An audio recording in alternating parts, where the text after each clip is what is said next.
สบายดีพี่น้องบสุขุสุคนเนาะสบายดีFCกันเปิดภาพมาอยู่ในเฮือนเด้อพี่น้องเด้อ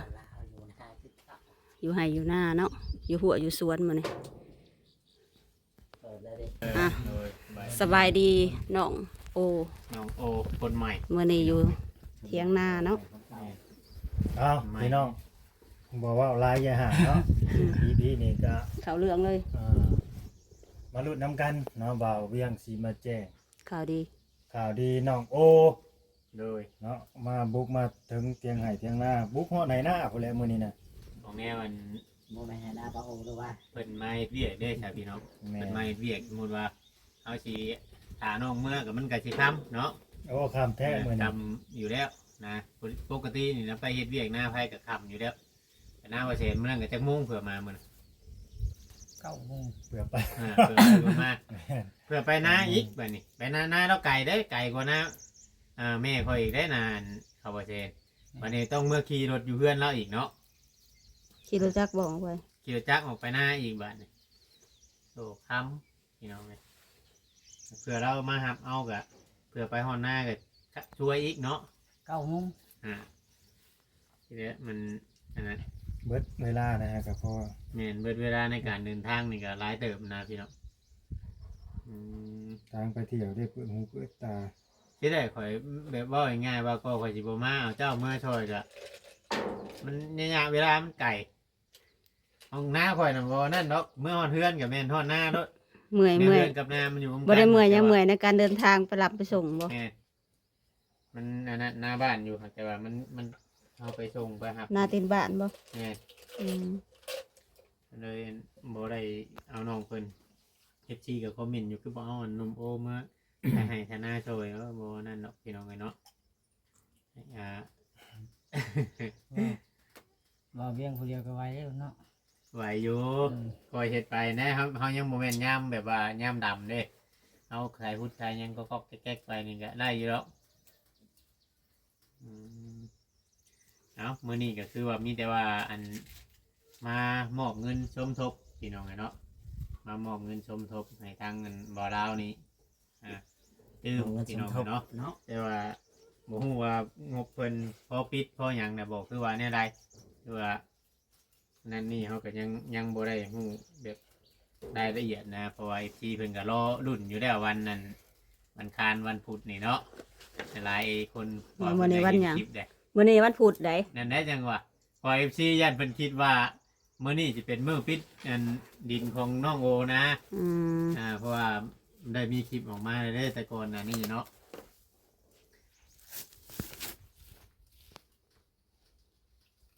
ใจจริงก็อยากให้เป็นไปได้ได้น้องโอเนาะใจจริงก็อยากให้เป็นไปได้ให้ปิดอันนี้พี่น้องเนาะอันนี้ก็คืออันอยากปิดคือกันนะบ่าวเราก็อยากปิดคือกันอยากปิดคือกันบ่ปิดเร็วๆนี้ปิดเร็วๆเดี๋ยวนี้นะงบนั่นที่เข้ามายังบ่ได้นั่นบอกยังบ่ได้เข้ามาเพิ่มอีกบอกคือว่าเนี่ยอะไรบ่ยังทำเก่าอยู่ยังสำเก่าพอเดียวนี่ครับก็มีแบบเชื่อผู้ใหญ่นี่ที่ว่าสมทบงบซื้อดินน้องโอนี่มีอยู่3 คน3ท่านผู้ใหญ่ใจดี4เนาะเพราะว่าผู้ล่าสุดนี่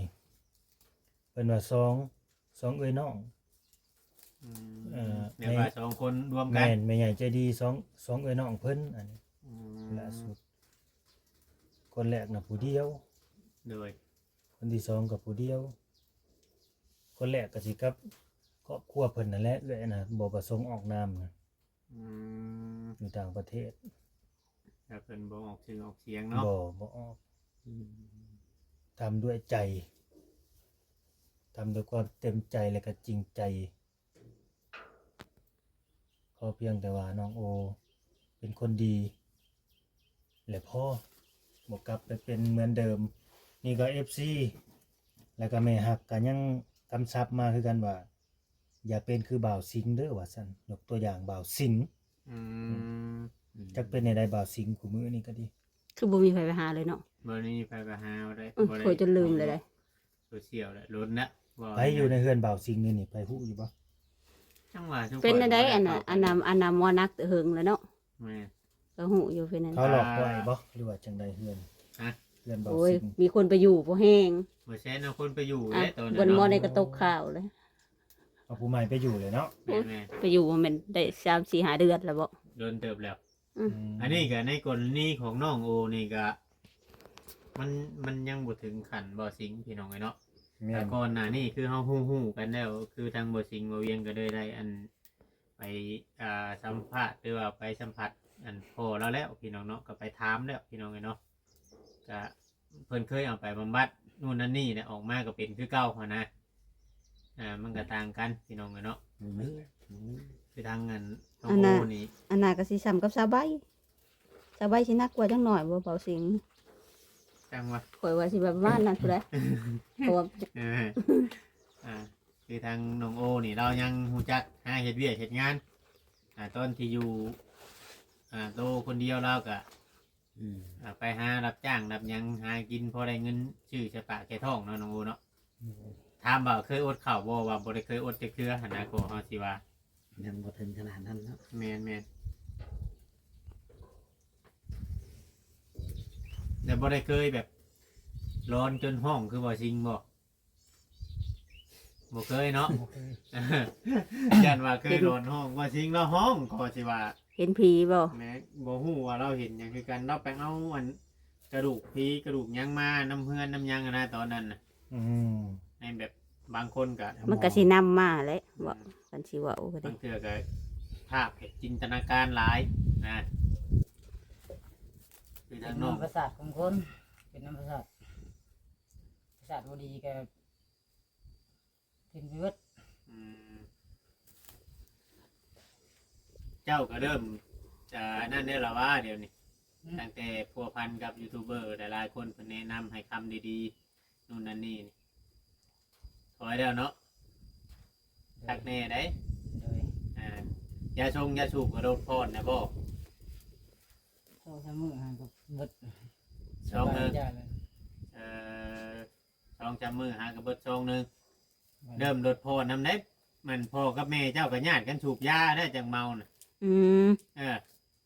บ่ว่าได้ว่าอันนั้นกันย้อนยาสูบ เมื่อวานนี่แม่หมุนเราเปิดเผยความจริงให้ข่อยฟัง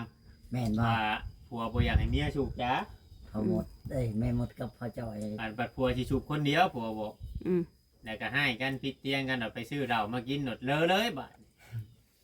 เฮ็ดประสดกัน แม่น เฮ็ดประสด เลย กัน เพราะว่าใจจริงกะคือเฮาเคยห้ามมาได้แต่จอยแบบว่าง่ายๆแต่เฮาก็เคยห้ามแบบว่าบ่อยากให้สูบทั้งผัวทั้งเมียถ้าว่าทำแบบนั้นได้ก็ FC เพิ่นก็พร้อมให้โอกาสแต่ว่าเขาเจ้าบ่ให้เฮ็ดบ่ได้แล้วก็ มิตรเห็นบ่ได้อีกแล้วก็พอดลงแค่นั้นแหละ แต่ว่าเฮาก็ปล่อยจุมเพิ่นตามชะตากรรมของจุมเพิ่นเองว่าง่ายๆใช่พี่น้องเนาะคือทางน้องโอนี่ก็คือมื้อนี้เนาะพี่น้องก็ได้มาบอกข่าวดีเพิ่นแล้วก็มีแต่ว่าสิมามอบเงินสมทบอันนำบ่อลาวตื้มพี่น้องเอ้ยแต่ก็ยังบ่ได้ปิดดอกบ่อลาวเอ้ย บ่ได้ปิดบ่ บ่ยังคือสิยังบ่พอพี่น้องเอ้ยเนาะทางเพิ่นเห็นแล้วเพิ่นอยากช่วยเนาะ บ่ลาวกำลังดีใจคิดว่าเรายังสิมาปิดบ่มื้อนี้ บ่ยังบ่ได้ปิดแบบว่าอันเพิ่นอยากตื้มมานะเพิ่นอยากตื้มในการซื้อดินเนาะถ้าเป็นไปได้หรือว่าในโอกาสต่อไปก็สมมุติว่ามีการสร้างหันสร้างนี่ก็เพิ่นสิตื้มไหมเพิ่นว่า โอ้ ว่านะ เพิ่นก็ยังสิซอยอยู่ แม่นแต่ว่าเพิ่นก็มีข้อแม่อยู่ได้ มีข้อแม่อีก คำว่าน้องโอนี้เป็นคนหู้ผู้ดีเว่าง่ายๆซะแบบว่าบกลับไปกับสิ่งมัวเมาแล้วก็กับสิ่งเสพติดหรือว่าหูจักเฮ็ดเวียกเฮ็ดงานหาเลี้ยงตัวเองแบบนี้มีไผจ้างกับไปนั่นเพิ่นจังสิช่วย หรือว่าคำว่านอนอยู่เพื่อนได้ดินได้โลนน่ะ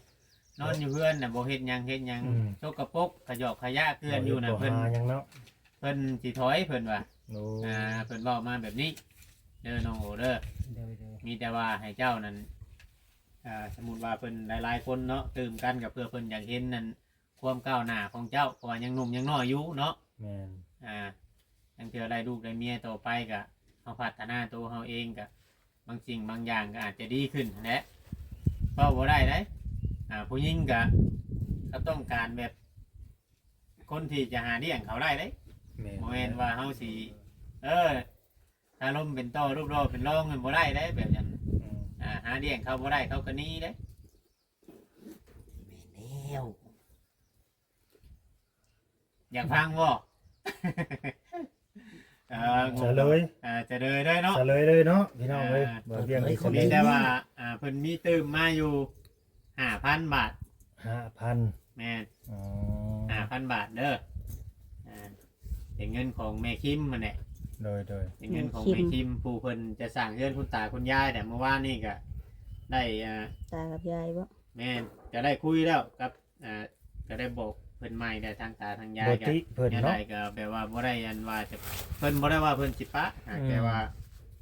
มันยังบ่ถึงเวลาทั้งเทื่อกับเพิ่นสิเอาสร้างไปเฮ็ดเลยหั้นนะเพิ่นว่า อืม เพราะว่าหนึ่งมาสมมุติว่าสิจ้างเขาพอจอยเขาลุงป้อนก็เพิ่นสิได้เป็นคนชื่อเครื่องหมอกเครื่องมือ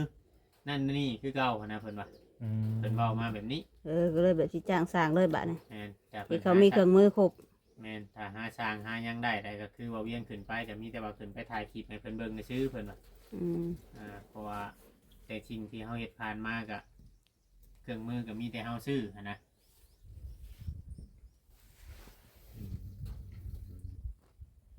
ดีใจบ่ เลย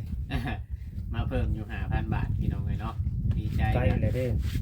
ยับหมอจอจันเข้ามาแล้วเนาะ เข้ามาอีกแล้ว ยับเข้ามาอีกแล้วได้เท่าไหร่แล้วบัดนี้รวมทั้งเบิดบัด ก็สิเป็น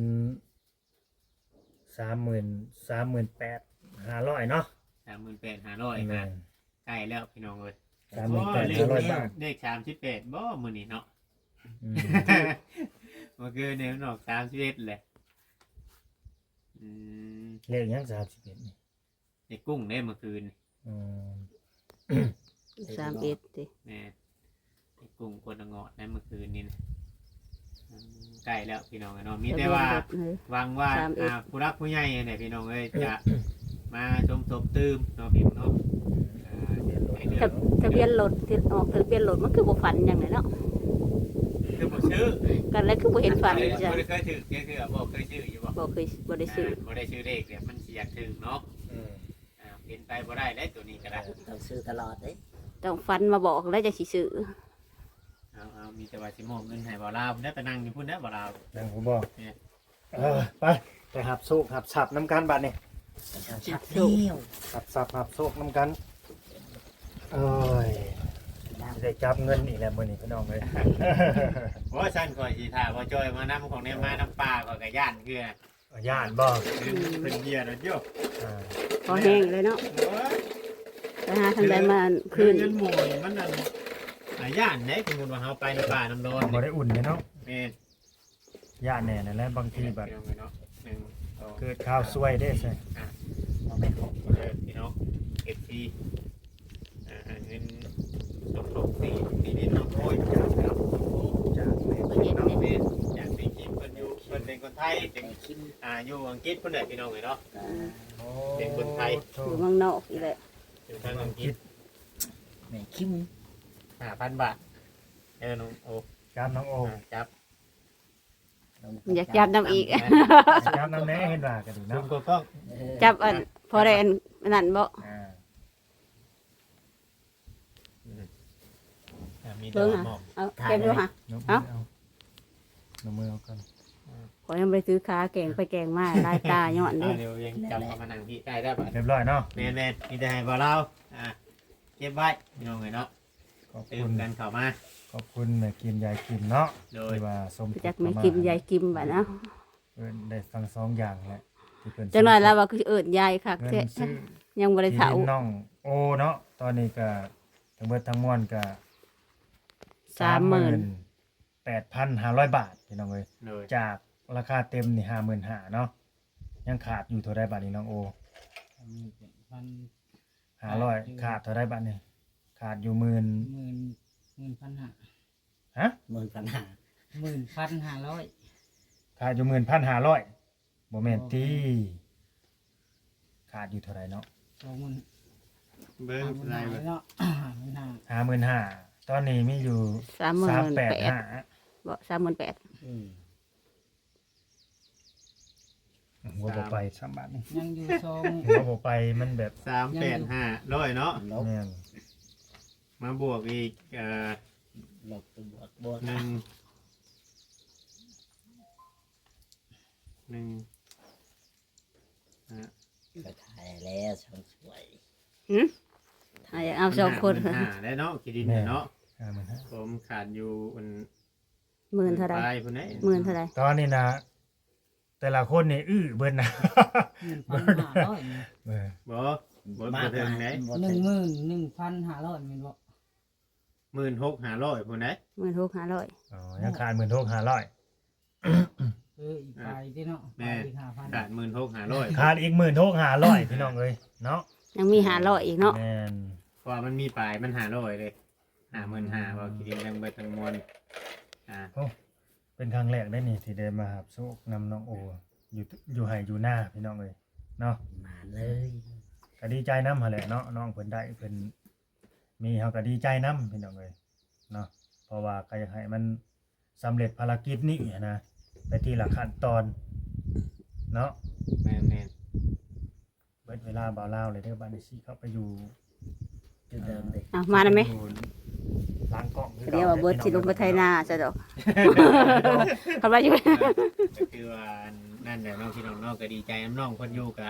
ยังบ่ได้หล่นปานใดเนาะบ่าวเราเนาะ แม่น ก็มีเข้ามาเรื่อยๆได้พี่น้องมีเข้ามาเรื่อยๆแล้วก็คือว่าอันนี้พี่น้องเอ้ยถ้าว่าที่ดินเพียงพอหรือว่าถ้าว่ามีผู้รักผู้ใหญ่หรือว่า FC เนาะเพียงเนาะอยากจะเปลี่ยนแปลงคนคนหนึ่งให้มาเป็นคนดีก็ง่ายๆถ้าพี่น้องจากสิ่งที่เคยหลงผิดเนาะเราก็ยอมรับตัวเราเองอยู่พี่น้องเอ้ย น้อมครับ น้องโอนี่เรายอมรับตัวเราเองอยู่บาง FC ว่าโอ้ยเป็นหยังต้องเลือกช่วยคนแบบนี้จังจันจังที่เคยเดไลฟ์ที่ผ่านมาอันนี้ก็ทุกคนมันต้องมีทางออกของตัวเองพี่น้องเนาะบางเทื่อบางทีก็ขนาดคนที่เคยชั่วที่ชุดแต่ก็กลับเข้ามาเป็นคนดีอีกก็ได้นะพี่น้องผู้รักผู้ใหญ่เพิ่นให้โอกาสเฮาก็บ่ควรที่จะปล่อยโอกาสให้มันหลุดพ้นไปเนาะน้องโอมีแต่ว่าเฮาปรับตัวเป็นคนดีสิ่งใดมันดีแต่เฮาฮู้ว่ามันดีแต่เฮาเฮ็ดถ้าว่าเฮาฮู้ว่ามันดีแต่เฮาบ่เฮ็ดน่ะมันยากตัวนั้นน่ะแต่ว่าแนวใดมันถึกมันควรเนาะเห็นทีมงานหรือว่ายูทูบเบอร์เนาะพี่น้องเนาะเข้ามาทายก็มีหยังก็ให้บอกเพิ่นตรงๆเด้อบ่แม่นว่าได้บัดอันเพิ่นทายไปโดนๆไปแล้วบัดยังเมื่อยก็เว้าว่าเมื่อยร่นน่ะ มันตัดก็มันตัดเนาะ มันโกงกันข้ามกับสิ่งที่ผ่านมาได้มันอยากคล้ายๆว่าตอนที่เฮายังบ่มีเฮาแสดงแบบว่าเฮาอยากไล่ของเพิ่นน่ะซื่อน่ะบ่เฮ็ดแบบนั้นเด้อบัดเฮาพอเฮามีแล้วคนที่เพิ่นทุ่มเทกับเฮาคนที่ว่าเพิ่นนั้นทุกคนน่ะเข้ามาทายก็เพื่ออยากให้ทุกเจ้าได้ดีนั่นแหละเพิ่นทุ่มเทเบิดเพิ่นเอาความดีเข้ามาเบิดแต่ว่าเฮาบ่อยากให้มันเกิดขึ้นนะเพราะว่าผู้รักผู้ใหญ่นี่เพิ่นเคยเสียใจหลายเด้แต่ก่อนนี่อันนี้ก็หลายๆคนเพิ่นก็นั่นแหละชุมเพิ่นเสียใจในช่วงมันเขาไปหมดอีกหลายได้เนาะเพิ่นเตรียมโตครั้งแน่แล้วบัดบางคนก่อยไปถ่ายเมื่อวานนี่ก็ยังโดนดราม่าอยู่แบบว่าสัญญาฉันยังมั่นเหมาะกับเพิ่นแล้วกลับมาเฮ็ดอีกนะแบบในการกินเหล้ากินหยังอันนี้คือการที่เจ้าคือการแบบว่าเจ้าสัญญากับผู้รักผู้ใหญ่ สัญญาอะไรได้น้องโอนี่สัญญาอะไรได้ เพิ่นเบิ่งเพิ่นแย่งเพิ่นบ่แม่นพ่อแม่นแม่เฮาแท้ๆเนาะเพิ่นเบิ่งเพิ่นแย่งเฮาแบบนี้เฮาบ่มีชงเชื้อใช้เฮาบ่มีเงินใช้เป็นหันเป็นนี่เพิ่นก็ยังยื่นมือเข้ามาช่วยนะอยากให้เฮาคิดเบิ่งตัวนี้แหละเด้อน้องโมเด้อเฮาคิดว่าพ่อแม่เฮาเพิ่นยังบ่ได้บอกสอนเฮาคือชุมอ้ายนี่คือกันบอกสอนยังบอกสอนเพื่ออยากให้เฮาเป็นคนฮู้ผู้ดีเนาะ แม่น แม่แล้ว บอกแต่สิ่งดีๆ แม่นเพราะว่าบ่มีเงินก็ชุมเฮาก็พยายามหาผู้รักผู้ใหญ่เข้ามาซัพพอร์ตเจ้าก็หลายคนถ้าบ่มียูทูบเบอร์นี่บ่มีไผเห็นเจ้านะบ่มีคนรู้จักเจ้าอีกก็ง่ายก็อันนี้คือว่า จักสิเป็นอะไรแล้ว เนอะ น้องโอ แม่น สิโอ้ย สมมุติว่า โอ้ยนั่นแหละ เจ้าสิอยู่แต่เฮือนน้องของแกนางนี่ก็บ่มีไผสนกับเจ้าก็ยูทูบเบอร์บ่สนก็ผู้รักผู้ใหญ่เพิ่นก็บ่ฮู้ว่าเจ้าเดือดร้อนหยังแน่เนาะ แม่นอยู่เป็นอ้ายของน้องเต้ก็คือ ที่ผ่านมานี่ก็ตะกี้เขาเจ้าก็บ่ได้คอยทายเจ้าบัดเจ้าก็เคยไปฮอดไถนาให้บ่เตียงตะกี้นั่นแหละเพราะว่ามัน ทางบ่แม่นจุดเด่นบ่เป็นตัวเด่นเด้ แม่น เป็นแค่ตัวสำรอง จำลองนะใช่บ่ได้ถ่ายไปสิไปจำลองนะเด้ บ่ได้ถ่ายเลยซั่นบ่ โอ้ยบ่ได้ถ่ายบ่ได้ถ่าย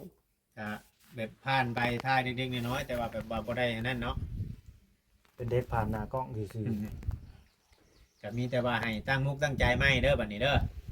ขอบคุญขอบคุณทางผู้รักผู้ใหญ่เพิ่นเบิดจุหูจุคนน่ะก็ทางแม่คิมเพิ่นอีกเทื่อนึงอยู่ให้เจ้าขอบคุญขอบคุณเพิ่น ๆจำชื่อเพิ่นได้เด้อ แม่น แม่คิมหรือแม่คิม แม่คิม แม่คิม แม่นคิมเบอรี่ แม่คิม ขอบคุณเด้อแม่คิม แล้วก็ผู้ใหญ่ใจดีเบิดทุกคน จะดีเบิดทุกคนทุกคนแล้วก็ถึงเว้าเวียงที่ เป็นสะพานบุญเนาะ เป็นสะพานบุญให้ มาให้น้องก็ขอบใจแม่คิมให้เนาะ แม่คิม ให้อยู่ดีมีแฮงทานมันให้ลูกมาจนใดก็คืนรอยสาบวันเท่า คืนก็ไปหาแม่คิม มันอื่นมันตื่นได้เงินเซนสุขภาพแข็ง บ่เอาแนวนี้นอนหลับให้ได้เงินหมื่นนอนตื่นให้ได้เงินล้าน ให้มัน แสนมันหน่อยโพด หนักแต่เซนก็เลยจะว่าเงินล้านเอาไว้แล้วว่าเลย จำนั่นแหละ ดี จะ ใจ ไปคัด เนาะ ใส่ มีพลังเต็มที่เลยบัดนี้เนาะมันลงไปท้ายหน้าต่อได้มีพลังเต็มที่ โดยก็ พลัง มี เต็ แต่ มร้อ ว่าย เลย ดีมุกดีใจเฮาก็ดีมุกดีใจน้ำน้องเพิ่นอยู่พี่น้อง แม่ เนาะ น แม่ มีแต่ว่าให้น้องเพิ่นมันก็เริ่มแดดอ่อนได้เริ่มบดได้ ขอบคุณเด้อยายคิมเนาะแม่คิมเนาะที่ว่าได้สมทบตามที่เพิ่นเว้าหั่นแหละเนาะเพิ่นก็มาคอมเมนต์อยู่ในช่องบ่าวลาวก็มาคอมเมนต์อยู่ว่าเดี๋ยวแม่ก็จะช่วยสมทบเพิ่นก็สมทบอีหลีแต่นี่ก็ยอมรับได้บ่ว่าที่เราสมทบมาซำนี้ก็เพราะว่าเราก็มีภาระเดี๋ยวเราก็ซอยไปหลายทาง แม่น เนาะก็เข้าใจกัน 5,000นี่ก็โหหลายได้พี่น้องหลายได้5,000นี่ก็ดี เพราะว่าการเฮ็ดบุญนี่นั่นคือมันเพิ่นเฮ็ดนี่นั่นคือมันเพิ่นบ่ได้เฮ็ดแต่กับชุมเฮาสายบุญมันก็หลายเด้ แม่น เพิ่นก็ซอยไปหลายทางหันนะพี่น้อง คันไปเบิ่งหลายแฮงหลาย แม่ เนาะอันนั้นคนถูกข์คนยากนะ โดย ก็สิได้จบคลิปได้บาดนี้เนาะ โดย บ่มีหยังแล้วก็สิจบคลิป 3 โมงแล้ว ไป ไป เฮ็ จั ด ก งานกันได้พี่น้อง เรียกบัดนี้ เนาะ สบายดี สบาย จั ดี งหน่อยสิบ่แล้ว สบายดี สบายดี เนาะ